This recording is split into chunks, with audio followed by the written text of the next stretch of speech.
নমস্কার বন্ধুরা, তো আজকে আমি তোমাদেরকে রান্না করে দেখাবো একদম অন্য রকম একটা জিনিস। হ্যাঁ, বাড়িতে থাকা পাকা শসা দিয়েই আমি একটা জিনিস তোমাদেরকে বানিয়ে দেখাবো, যেটা হচ্ছে গরমকালে ঠান্ডা ঠান্ডা খুবই ভালো খেতে লাগবে।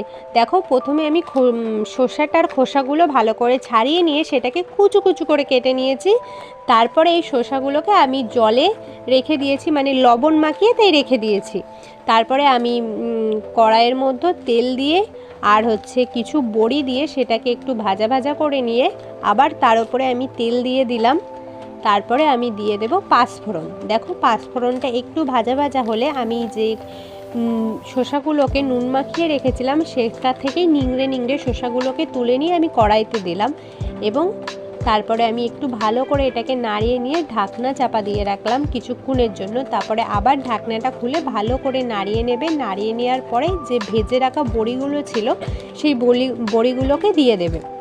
তারপরে আবার একটু ভালো করে নাড়াবে। তারপরে দেবে জল দিয়ে আবার একটু ভালো করে নাড়াবে। দেখো, তারপরে একটু আবার ঢাকনা চাপা দেবে। ঢাকনাটা খোলার পরে দেখবে এই দেখো যে তরকারিটা অনেকটা ফুটে উঠেছে। ফুটে উঠলে একটু ভালো করে এরকমভাবে সেগুলোকে ঘেঁটে দেবে যাতে একটু মাখো মাখো ভাব চলে আসে। আর শেষে চিনি দেবে। আমি বাড়িতে থাকা ছোট 1 চামচ চিনি দিয়েছি, তোমরা তোমাদের পরিমাপ মতো চিনি দিতে পারো। তো দেখো, আমার তৈরি হয়ে গেল শসার শুক্তো, গরমকালের রান্না।